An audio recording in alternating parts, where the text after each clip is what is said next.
మహాబలిపురం ఇక్కడ ప్రపంచ వారసత్వ సంపదగా పరిగణించబడిన శిల్పాలు ఎన్నో ఉన్నాయి. వీటన్నిటిని పల్లవరాజు నరసింహవర్మన్ క్రీస్తు 7వ శతాబ్దంలో నిర్మించారు. ఇక్కడ పాండవుల పంచరథాలుగా ప్రసిద్ధికెక్కిన దేవాలయాలు, అలాగే అర్జునుడు తపస్సు చేసిన ప్రదేశం, ఇంకా ఎన్నో మిస్టరీలు ఉన్నాయి. వీటిని ప్రత్యక్షంగా చూస్తే చాలా వరకు పల్లవరాజుల శిల్పకళ కనపడుతుంది. వాస్తవంగా మహాబలిపురం చుట్టుపక్కల ప్రాంతాలు అంతరిక్ష పరిశోధనకు చాలా అనువుగా ఉంటాయి. ఇలాంటి వాతావరణంలోనే ఇస్రో కూడా ఉంది.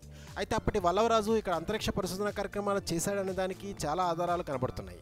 వాటిలో గణేష్ రథం అనే ఆలయం ఒకటి. వాస్తవంగా పూర్వం ఇక్కడ ఏ ఆలయం లేదు. కేవలం 50 సంవత్సరాల క్రితమే గణేష్ని విగ్రహం ప్రదర్శించారని తెలిసింది. ఈ ఆలయ గోపురం మీద ఎటువంటి దేవుళ్ల శిల్పాలు లేవు.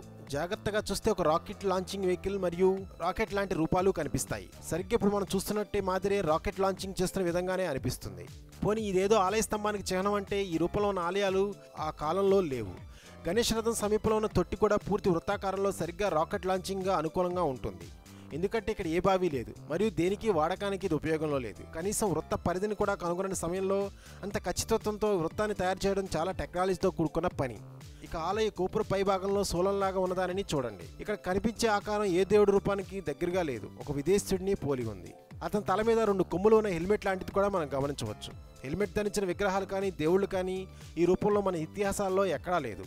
ఇక్కడ కనిపించే శిల్పాల్లోని పురుషులు కూడా మన హిందూ సాంప్రదాయ వస్త్రధారణలో లేరు. గోపురాన్ని విమాన గోపురం అంటాం. విమానం అంటే ద్వాదశలో పయనించేది అనుకుంటే, విమాన గోపురం చుట్టూ చిన్న చిన్న వృత్తాల లాంటి చిత్రాలు, వాటిలో వ్యోమ గాములను తలపించే ప్రతిమలు కనిపిస్తాయి. ఇది ఖచ్చితంగా దేవుళ్ల ప్రతిమలు కావు, మరి ఏ భారతీయుల ప్రతిమలు కావు. ఈ రూపానికి పైన చెప్పిన రూపాలకు ఏ సంబంధం ఉండదు.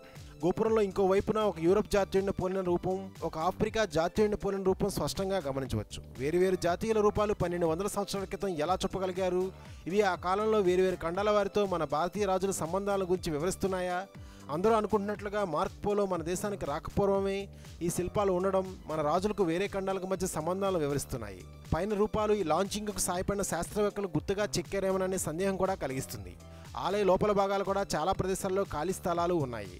అక్కడ ఎటువంటి పూజా పునస్కారాలు కానీ విగ్రహాలు కానీ ఉండవు. గర్భగుడి గోపురం ఉన్నా కూడా ఎక్కడా గాలి చొరపడకుండా గాలి శాటిలైట్ పంపినప్పుడు విడుదలై వాయువు పోయే విధంగా ద్వారాలు చూడవచ్చు. ఎక్కడా తలుపులు కిటికీలు కనపడవు.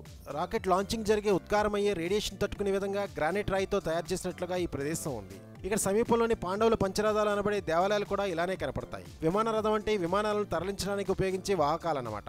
అందుకే ఇప్పుడు ఈ ప్రదేశాలను అంతరిక్ష పరిశోధనకే ఉపయోగించారనే సందేహం కలిగిస్తుంది.